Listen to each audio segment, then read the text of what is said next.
Havendo o número legal, declaro aberta a sessão. Em discussão a ata da sessão anterior, alguma emenda? Declaro aprovada a unanimidade. Nossos registros iniciais, as boas-vindas ao desembargador Vigílio e o desembargador Ibanez, que retornam após período de férias.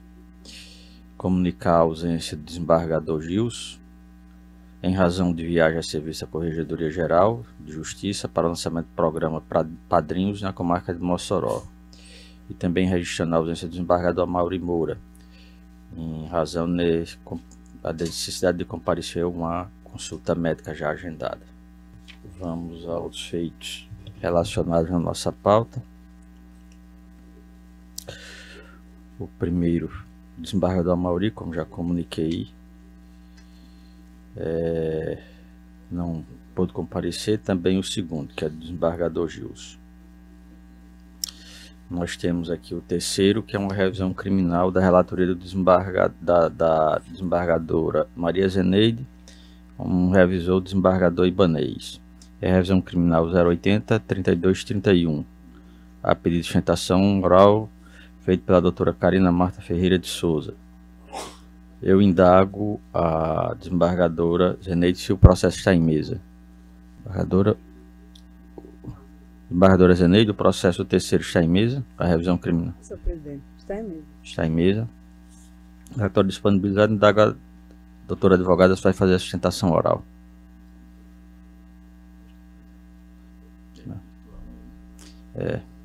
Estou vendo aqui que no caso a advogada não encontra-se presente, então o processo deslocado para pauta virtual, porque também não está presente por videoconferência. O meu impedimento no terceiro. Certo. Já anotar o impedimento do desembargador expedito. O quarto, que é a revisão criminal 081-5375-10. Também da relatoria da desembargadora Zeneide e da revisão do desembargador Ibanez. Informado aqui que o advogado que pediu sustentação oral, doutor Vinícius, encontra-se na sala de videoconferência. Já faculta a palavra ao nobre advogado para fazer sua sustentação oral. Bom dia a todos. Obrigado, excelência. Inicialmente, saúdo a todos deste egrégio colegiado, na pessoa do presidente, desembargador Amilcar Maia. Saúdo a desembargadora Maria Zeneide, na condição de relatora, desembargador Ibanez, na condição de revisor, e todos os demais pares deste nobre colegiado. Saúdo também o ilustre representante do Ministério Público, saúdo os demais presentes, serventuários, advogados e ouvintes desta polenda sessão. Este pedido revisional, ele tem por missão, acredito que uma das maiores premissas, né, da minha razão pessoal de ser advogado, é acreditar na inocência. Esse pedido revisional ele já foi matéria de... Esse processo em si já foi matéria de uma apelação criminal. A apelação criminal ela vindicou certos fundamentos para esse caso. Porém, a inocência, já dizia Jean-Jacques Rousseau, foi uma frase que me marcou bastante durante a minha faculdade. A inocência ela não se envergonha de nada. E por essa razão, esse processo ele retorna a esse egrégio tribunal com o objetivo de esclarecer certas particularidades desse processo. Trata-se de um caso em que o postulante está sendo condenado, né, está cumprindo pena em razão de um delito, o delito da prática do tipo penal do artigo 217-A do Código Penal, cumulado com a majorante do artigo 226, inciso 2, do mesmo diploma legal. De antemão, né, sabendo que a inocência não se envergonha de nada, esse advogado, por dever do ofício, ele vem aqui rogar a Vossas Excelências que tentem observar com o maior cuidado possível, com a maior cautela esse processo, porque a missão do processo penal em si, né, ela se resume a uma frase. É melhor soltar uma pessoa que tem culpa no cartório, que é acusada de fato, do que manter preso, manter num cárcere uma pessoa que é inocente. Esse cidadão hoje se encontra preso numa cidade distante de Natal, distante da família. Esse cidadão se encontra preso hoje na cidade de Catolé do Rocha, Paraíba, na cadeia de Catolé do Rocha. O cidadão ele foi condenado em razão, unicamente, exclusivamente, em razão da palavra da vítima. Existe um laudo no processo, né, nos autos do processo de origem, o laudo cujo ID é o ID 65, ID 65, 24, 13 e 12, um laudo que atesta a inexistência de qualquer ato libidinoso ou conjunção carnal. A vítima trata-se de uma criança do sexo masculino, cuja idade, na época, era de 8 anos de idade. E essa narração dos fatos que eu vou começar aqui a asseverar, ela se dá da seguinte forma, de forma bastante sucinta. A criança foi flagrada pela mãe, inclusive bastante delicada. A criança foi flagrada pela mãe numa situação muito particular, né, realizando atos de natureza sexual com outra criança. E essa criança, ao ser questionada pela mãe de onde é que ela tinha surgido com aquela situação, a criança relata que foi decorrente do tio, né, com o cunhado da mãe da criança, que seria ele que teria abusado em situação outrora. Porém, foi realizado laudo, foi realizado uma instrução, o processo decorreu na comarca de Parelhas e o processo vai ser julgado num mutirão feito pelo provocado pelo CNJ, né, através de um grupo de apoio às metas, ao cumprimento de metas. E eu, basicamente, na condição de advogado, eu tenho aqui hoje a arguir 3 teses. Primeira delas, a falta de consonância do depoimento da vítima com as demais provas e elementos produzidos no processo. Segunda tese, violação ao princípio da identidade física do juízo. E a terceira tese, de forma alternativa, subsidiária, é o afastamento da majorante do artigo 226, inciso 2, pela inexistência de vínculo de afinidade, conforme o Código Civil ele mesmo protesta, do concunhado com o filho, né, da concunhada. Existe um problema grave nesse processo, que também seria essa questão do parentesco, né, que foi subjugada aí a ser incursionada uma causa de aumento. Inicialmente, a primeira tese, né, vamos elucidar aqui no fato de que a palavra da vítima foi a única prova, não existe nenhuma testemunha presencial ou ocular dos fatos que foram narrados pela criança de 8 anos de idade. E não só é isso, excelências. Se observarmos no processo, a vítima ela foi ouvida no Centro de Referência Especializada da Assistência Social, CREAS, do município de Parelha, e a vítima relata que houve prática de sexo oral. Porém, a vítima, em sede de audiência, não relata essa prática de sexo oral. Diz que somente houve conjunção carnal. Essa contradição, por mais que pareça simples, ou por mais que pareça um detalhe mínimo, essa contradição ela é suficiente para demonstrar que existe uma incoerência, um desequilíbrio no relato da vítima. Não é banalizar a palavra da vítima, não, Vossas Excelências. A gente não pode banalizar as palavras da vítima, não. A vítima ela tem o direito de se expressar num processo penal, numa investigação policial, ao ponto de narrar o que ocorreu ou o que não ocorreu com ela. O que não se pode fazer é condenar um cidadão com base exclusivamente, de forma uníssona na palavra da vítima, sem sintonia alguma com os outros elementos do processo. Isso sim é fazer com que a inocência seja envergonhada. E o que foi o que houve nesse processo? Foi condenar um cidadão simplesmente pelo relato da vítima, sem nenhuma testemunha, com um laudo negativo, ainda mais um depoimento contraditório. A palavra da vítima ela não pode ser endeusada ao ponto, né, de ser o fator de convicção supremo do magistrado, com todo o respeito que eu tenho aos magistrados. A palavra da vítima tem que ser analisada no panorama probatório, por mais que exista um livre convencimento motivado, de que o juiz ele tem que observar que se existe ou não sintonia com os outros elementos. A jurisprudência do Superior Tribunal de Justiça, desse próprio tribunal, é nesse sentido. Deve existir elementos corroborados que corroborem a palavra da vítima. Os testemunhos que foram relatados nesse processo são meros testemunhos que a doutrina costuma falar que são testemunhos hearsay, ou testemunhos ouvir dizer. Ah, eu ouvi dizer que fulano, com a permissão da palavra, eu ouvi dizer que fulano fez tal coisa. Testemunho ouvir dizer não pode servir de substrato para corroborar a palavra da vítima. E é o que há nesse processo. Esse processo ele foi totalmente concatenado, porque a palavra da vítima foi endeusada e a palavra do cidadão, que hoje está preso, custodiado, foi endemoniada. Ele negou os fatos. A palavra da vítima é contraditória.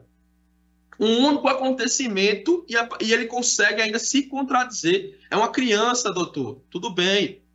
Mas foi um acontecimento que marcou a vida dela, se é de fato que existiu. E hoje a defesa coloca em xeque isso. A credibilidade desse depoimento ela deve ser aferida com base nos outros elementos do processo. Porque senão a condenação acaba que se virando ali contra o cidadão com base numa prova diabólica, uma prova que não se consegue defender. Por essa razão, esta defesa técnica ela vem requerer que esse pedido revisional seja julgado procedente, de modo a absolver o cidadão, com base no artigo 386 do Código de Processo Penal. Supremo Tribunal Federal, Superior Tribunal de Justiça, eles têm entendimento dominante de que deve existir sintonia entre a palavra da vítima e os outros elementos, e que os testemunhos indiretos, ou hearsay, né, ouvi dizer, eles têm uma imparcialidade comprometida. Eles não têm um elemento corroborante presente neles.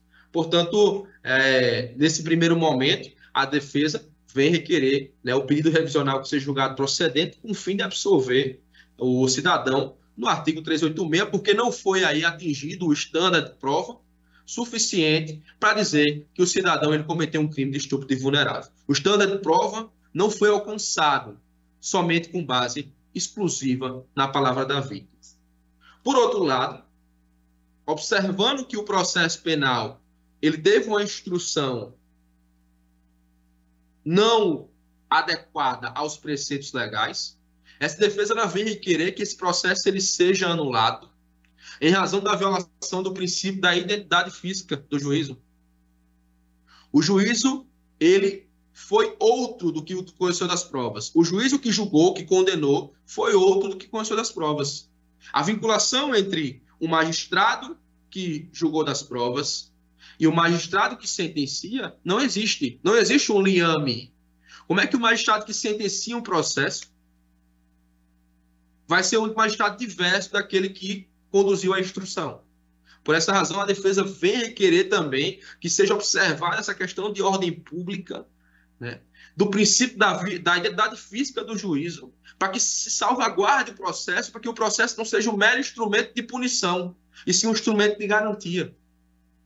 Por outro lado, de forma subsidiária, essa defesa ela vem requerer o afastamento da causa de aumento do artigo 226, inciso 2, do Código Penal, em razão da ausência de afinidade, né? Não se pode dizer que existe afinidade entre um cunhado certo? Porque o próprio Código Civil, e aí existe uma violação a um preceito legal, porque é uma norma do Código Civil, ele diz que o parentesco por afinidade, no artigo 1595, parágrafo 1º, não ultrapassa os parentes em segundo grau do cônjuge ou companheiro.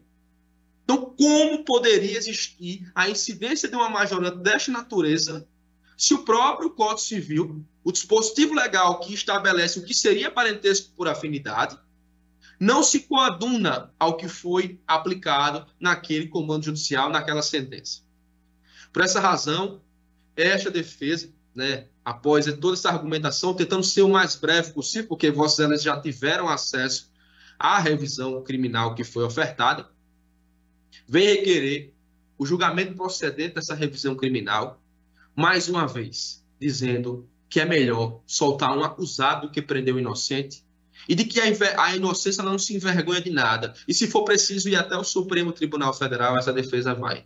Porém, manter em cárcere uma pessoa na cidade de Catolé do Rocha, quilômetros de distância da família, da capital que costumava viver, por um fato que gera dúvida, que não ultrapassou o estándar de prova, que existe uma dúvida razoável, não seria adequado, Vossa Excelência. Essa defesa, por dever de ofício, ela vem fazer a sustentação oral, por mais que o caso seja muito sutil e delicado, a esta hora da manhã, para cumprir essa missão institucional de ser advogado. Obrigado a todos.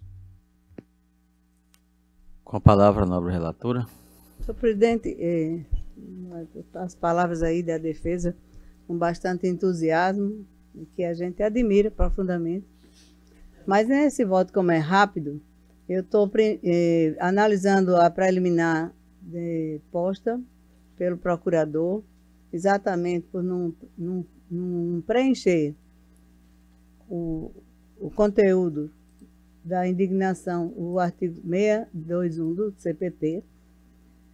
Entendo, portanto, que não deve ser conhecido em virtude do que o próprio STJ diz, no RESP 20.08089, que diz assim: ementa recursal, pleito ministerial de cassação do acordo recorrido, acolhimento, revisão criminal, cabimento restrito, rediscussão minuciosa de circunstâncias já analisadas em sede de apelação, e diz da impossibilidade.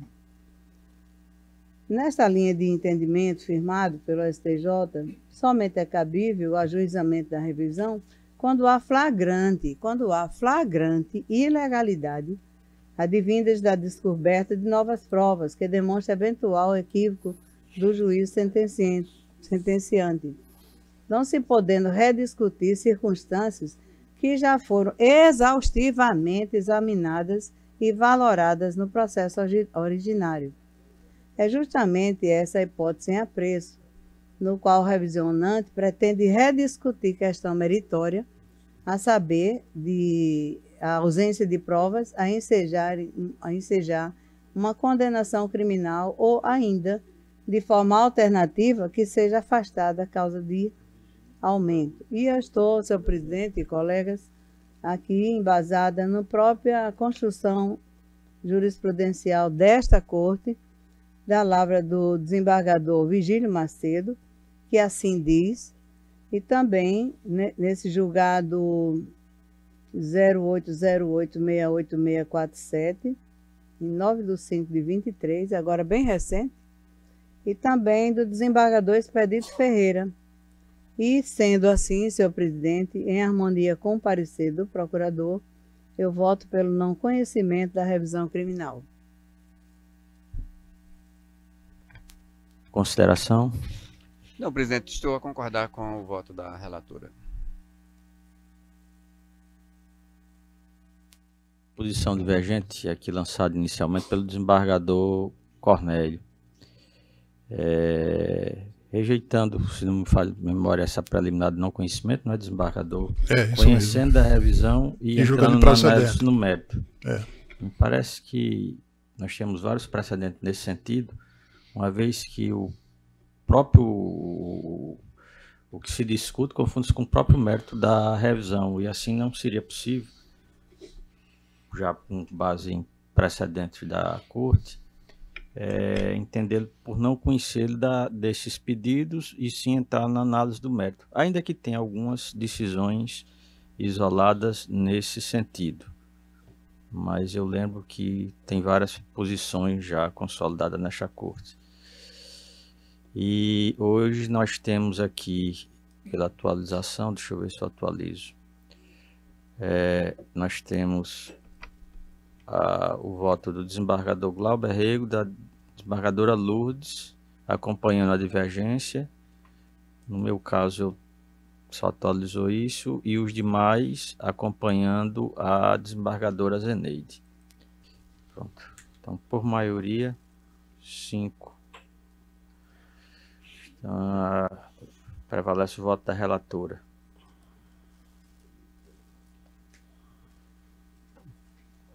É isso?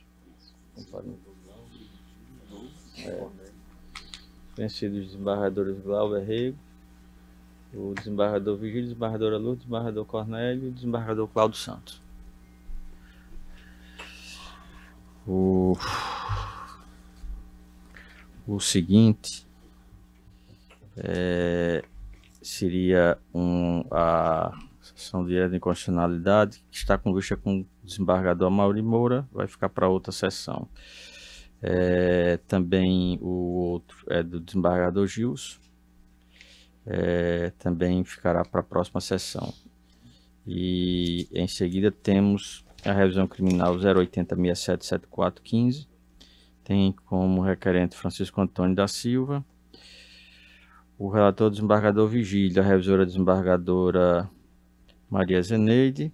Houve um pedido de vista do desembargador Cláudio Santos para examinar alguns pontos da revisão. Está em mesa, Excelência? Senhor presidente,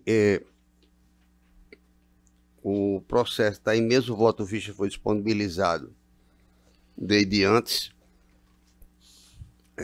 Aguardou-se o retorno do desembargador relator e eu tenho mostrado repetidas vezes algum temperamento relativamente à aplicação dessa pena em casos como tais. Pena mínima de 8 anos, me parece que joga no mesmo sentido quaisquer questões ligadas a estupro de vulnerável, seja passar a mão, seja uma conjunção carnal violenta. Me parece que esta matéria vem sendo revisitada pelos tribunais do Brasil inteiro, principalmente os tribunais estaduais, naturalmente, e o STJ, principalmente. Agora o Tribunal de São Paulo tem algumas decisões que relativiza para atender ao princípio da individualidade da pena. Não poderiam todos ser jogados na mesma situação, de formas que, primeiro, eu supero a questão do não conhecimento da revisão para reapreciar a matéria sob o ângulo da revisão criminal, como está prevista. No meu entendimento, máxima vênia, divergindo do relator, nós não podemos absolutamente desconhecer que existe uma ação própria, não é recurso, é uma ação própria específica de revisão criminal para verificar eventuais desacertos no julgamento de processo. No caso vertente, conforme consta do meu voto,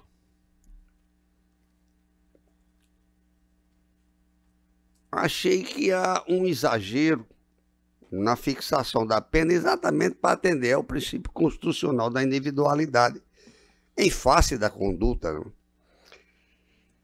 E diz que houve aqui abraços e beijos entre o revisionando e a vítima, que, dado o contexto, apesar de reprovável e repugnante, não possui ao mesmo sentido gravidade exacerbada para se configurar como um ato libidinoso, capaz de ferir a dignidade sexual da vida com a mesma intensidade, por exemplo, de uma conjunção carnal. É essa diferenciação que eu venho fazendo e tenho realmente me deitado sobre essa matéria com muita dúvida, porque devemos realmente ir ao fato e submetê-lo à norma jurídica. Digo aqui com as palavras do representante do Ministério Público, o infante confirmou perante a representante do Ministério Público que o acusado lhe chamou para namorar e chegou a abraçá-la e beijá-la, tentando pegar nas suas partes íntimas. O que não ocorreu não ocorreu em razão desta ter impedido. Além disso, a vítima respondeu que o réu havia enviado mensagem de texto no celular dizendo que queria namorá-la.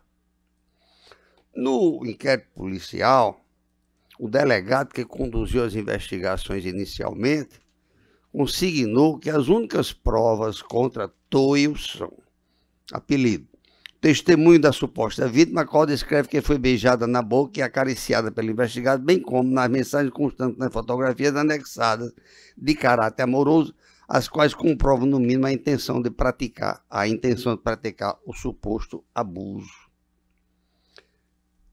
O contexto sugere a clara intenção do revisionando em praticar hábitos libidinosos, utilizando as investidas com a intenção de acessar as partes da vida para fazer sua lascívia, o que não se concretizou porque a mesma o impediu, segundo no seu próprio depoimento e declarações. Então, eu entendo aqui que existe a sua modalidade tentada. E o Tribunal de São Paulo, a quem me referi, diz aqui numa apelação, condenação do padrasto pela prática de atos libidinosos. Recurso defensivo, preliminar, nulidade do fato, possibilidade de assistência técnica. Bom, superando essas questões iniciais, no que interessa, a vítima prestou relato coerente e seguro durante a persecução penal. Palavra da ofendida que se reveste em especial proteção de delito dessa natureza, principalmente quando corroborada por outros elementos de prova, como no caso concreto. Todavia, no entendimento dessa relatoria, devem ser desclassificados para o artigo 215-A do Código Penal. Contudo, sob o rito de recursos repetitivos, artigo 1036 e seguinte do CPC de 8 de junho de 2002, o STJ aprovou o tema 1121, assim anunciado. Presente o dolo específico satisfazia a lascívia, próprio de terceiro, a prática de ato libidinoso com menor de 14 anos configura o crime de estupro de vulnerável.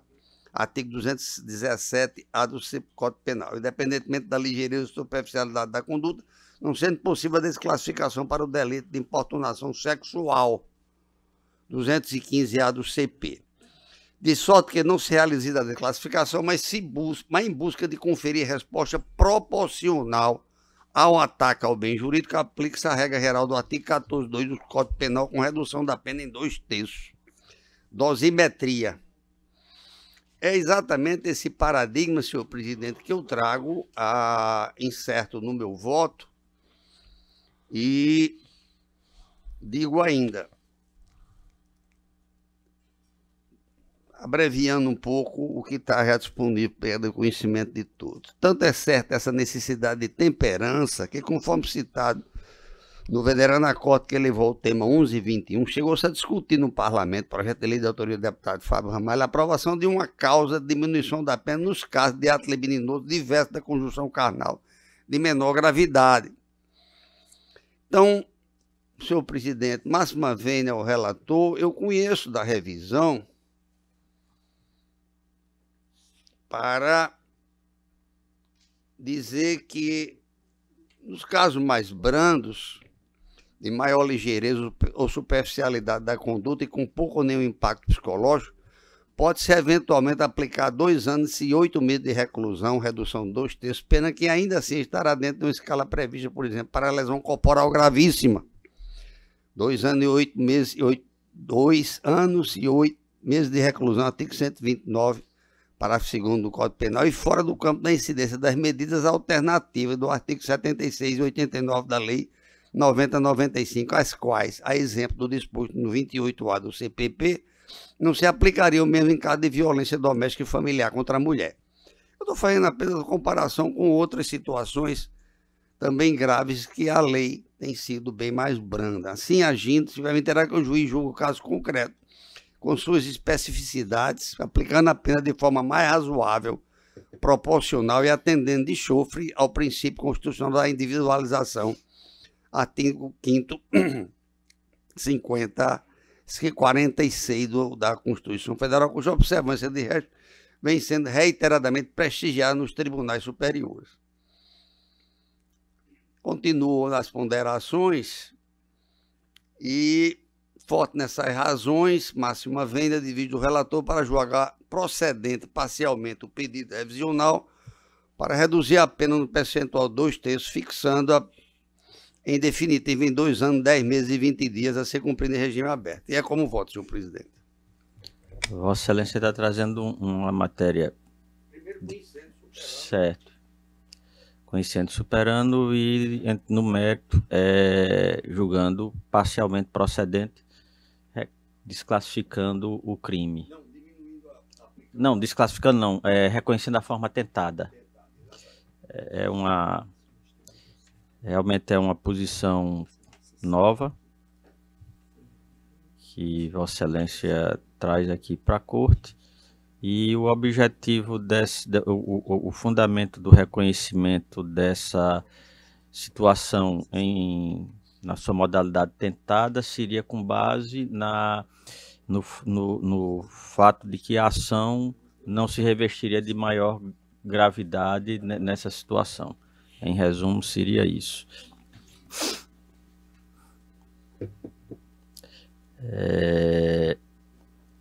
Nós temos aqui o desembargador Vigílio como relator. Que fazer alguma ponderação, desembargador? Não. Pois não. Mas aí a terminologia que eu falei, né? A conclusão ou se conhece e se julga procedente ou improcedente, ou não se conhece. Mas nesse especificamente o desembargador Vigílio, ele conheceu e julgou improcedente. Não, mas ele não está conhecendo, no texto do voto não está conhecendo. Ele conclui, ele diz que a presente revisão está sendo manejada como sucedâneo recursal, porém ele reconhece, ela vota, ao final ele vota pela improcedência da revisão criminal e não pelo não conhecimento. Mas aqui está escrito o seguinte: o que o desembargador Glauber está dizendo é o seguinte, item 14. Desse modo, resta patente que a revisão criminal está sendo manejada como sucedâneo recursal, hipótese que não se enquadra naquelas previstas no 226 do CPP. É isso que não é esse desembargador Glauber? Não,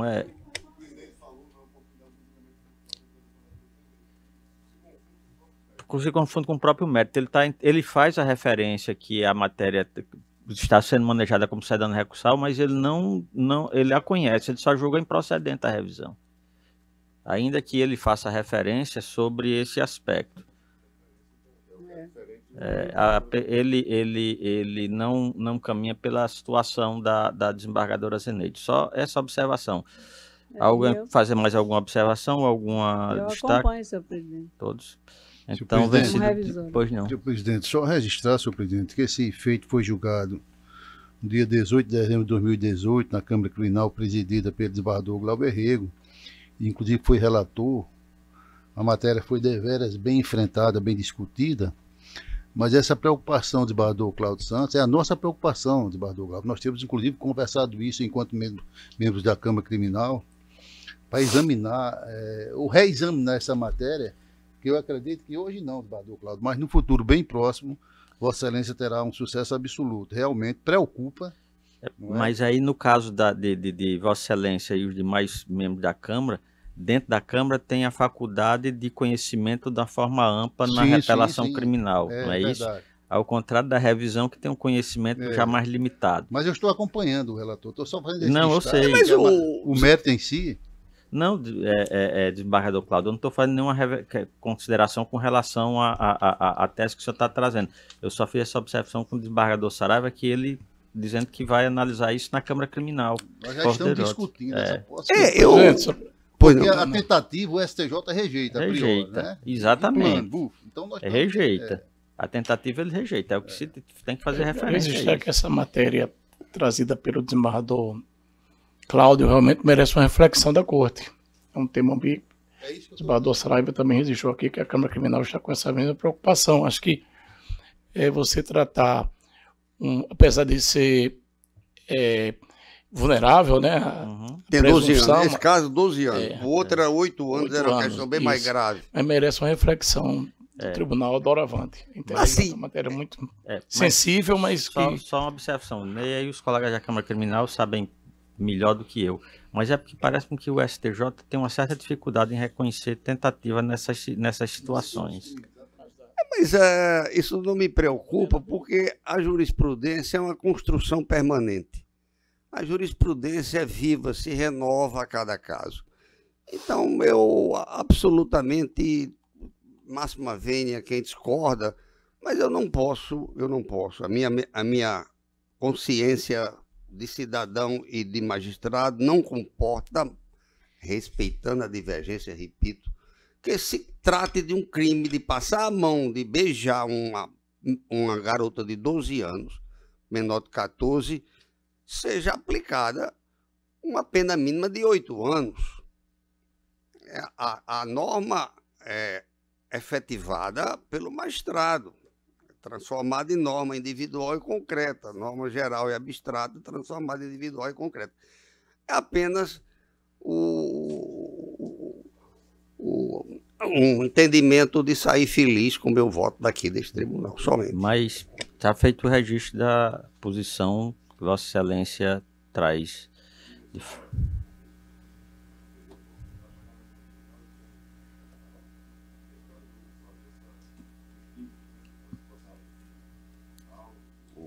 O ato sexual realizado, praticado, de situações em que não há.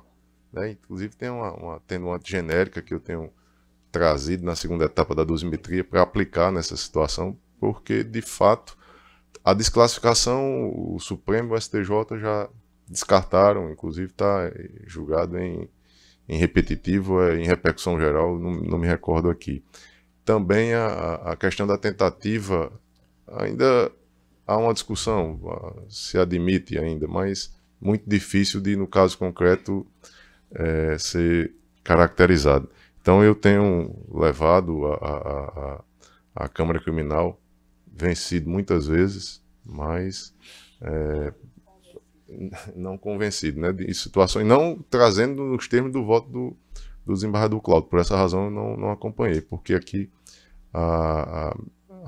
a sugestão no voto trazido na divergência não é uma absolvição, nem tampouco uma tentativa, não, traz uma tentativa, uma diminuição aí que não me pareceu muito claro. Não é uma desclassificação também, então... Sim, mas aí não é... É sua, mas a questão é essa, senhor presidente, ela está sendo discutida na Câmara Criminal e certamente vai chegar aqui ao pleno com essa possibilidade de se aplicar essa atenuante genérica na segunda etapa, fazendo essa distinção de uma maneira de a pena. A gente já teve caso lá em situações na mesma sessão em que um julgamento de uma apelação de um caso concreto em que há a realização do ato e outro que não há, e a pena para esse que não há ser maior do que para aquele que... Por causa das circunstâncias. Exatamente. E porque também não há recurso, né, no caso em que teve a realização do ato, o Ministério Público não recorre. Lá no outro aí fica... Enfim, é uma situação que merece um debate mais aprofundado aí. Pronto, então, vencido o desembargador Cláudio no presente revisão. No caso, aqui temos um conflito de jurisdição, que era originalmente da relatoria do desembargador Vigílio e um pedido de vista do desembargador Cornélio. É o conflito 0808227. Está em mesa, desembargador? Mesa, sim. É o número 8, não é isso? Lá do Vigílio. Exato. É o meu voto divergente, Valdo, tem um segundo fundamento. A lei da violência doméstica, ela diz que considera violência doméstica e familiar contra a mulher qualquer ação ou omissão baseada no gênero. É o que diz o artigo 5º em seu caput. E no caso concreto aqui que estamos analisando, da relatriz Bador Vigílio, a gente vê que isso é uma questão familiar, patrimonial. É uma nora que está cobrando dinheiro de uma sogra, que também tem notícias que o filho cobra dinheiro da mãe, né? E parece que ela não denunciou o filho, mas somente a nora. E nesse caso não seria violência de gênero, né? Mas questões familiares, patrimoniais, né? E de mulher, praticado de mulher contra mulher, né? A lei da Maria da Penha estaria usando para prejudicar a autora do ato, né? Que seria a nora. Então, nesse caso concreto aqui, como eu penso que não é violência de gênero, eu estou apresentando meu voto divergente, como já fiz em outras ocasiões, em outra oportunidade que apresentei o voto aqui até no início do mês, houve um voto nesse sentido, né? Imagina o seguinte, que um filho aí chega a praticar um crime de furto ou roubo contra a mãe, aí, só porque é contra a mulher, se a gente for, né, interpretar desse jeito, o crime irá para a violência doméstica, né? Então, eu não consegui ainda absorver essa questão de que todo ato que seja praticado contra a mulher, ela vá para a violência doméstica ainda. Possa ser que mais na frente eu chegue a esse entendimento, mas até agora eu vou analisando caso a caso e por isso que eu apresento o voto divergente. Desembargador Cornélio, eu discuti essa matéria, achei interessante o entendimento de Vossa Excelência e estou acompanhando a divergência máxima vênia, porque o aspecto teleológico da norma é a condição de mulher. Se realmente a norma volta-se a preservar, proteger a condição de mulher, que no caso vertente me parece que não se trata de alguma coisa contra a condição de mulher. Isso mesmo.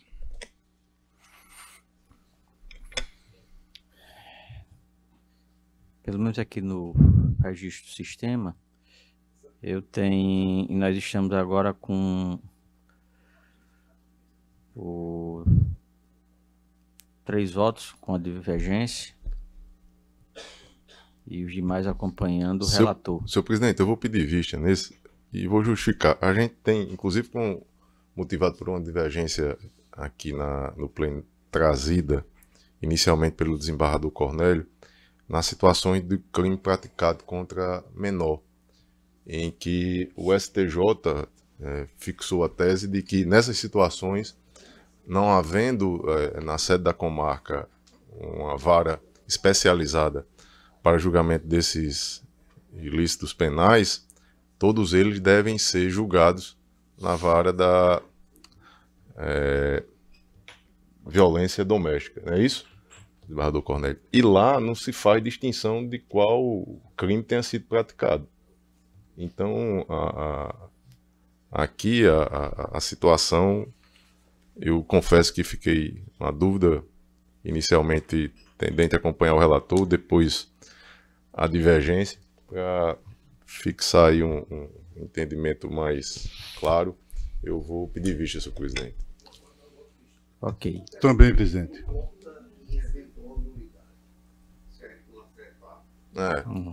Não, porque o STJ fixou, independentemente do crime menor, vai para a vara da violência doméstica. Hein? Então, pedido de vista do desembargador Glauber e do desembargador João diz que aguarda o pedido de vista. Desembargador Saraiva igualmente. Por último, tem também um conflito de jurisdição, mas da relatoria do desembargador Amauri, e havia um pedido de destaque do desembargador Cornélio. Não vai ser possível ser julgado hoje. Indago se na ordem judicial algum colega tem algum prefeito que independa de pauta. Então, declaro encerrada a ordem judicial.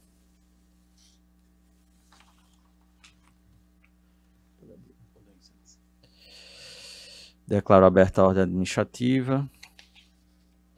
Expedientes algum? Nenhum, excelência. Não temos processo na ordem administrativa nesta oportunidade. Indago aos colegas se tem algum processo que independa de pauta. Nenhum. Então vamos às nossas comunicações e propostas. Vou apresentar uma moção de congratulação ao Dr. Guilherme Cortez e a equipe da comarca de São José de Mipibu, uma vez que alcançaram a meta de pauta zero, ocorrendo no dia 10 de agosto próximo passado. Ou seja, registrando que não existe mais processo aguardando despacho ou decisões de qualquer natureza. O Dr. Guilherme também já teve esse mesmo desempenho no segundo juizado especial da comarca de Natal, do quadro titulado, destacado em sessão anterior, desta corte pelo desembargador Amauri. Ele está em São José de Mipibu. Dr. Guilherme Cortez. Não, ele não está lá, ele é aqui de Natal. Ele não, foi está lá. para Não, atuar eu em São digo assim, José. ele está lá porque foi designado para lá. Isso. E feito esse registro inicial da proposta, também apresentar um voto de pesar pelo falecimento do seu João Manuel da Silva, pai da servidora Andréa Marina da Silva, a qual exerce suas funções no gabinete da desembargadora Lourdes. Também fazer um registro aqui de um voto de pesar pelo falecimento um tanto repentino da senhora Marlene Barbosa Tinoco. O velório foi ontem. A esposa de uma figura bem conhecida na nossa sociedade aqui em Natal, a esposa do Gutenberg Tinoco, mãe do advogado Gutenberg Tinoco Filho, do empresário Lindenberg Tinoco. Faleceu de forma repentina e decorrência do início de uma gripe que desenvolveu por uma pneumonia. Uma pena. Feito o devido registro e nossa solidariedade, que é a proposta da presidência. Indago, desembargador Cláudio Santos, alguma proposta? Presidente, eu gostaria de subscrever a proposta de Vossa Excelência. Acredito que outros colegas também.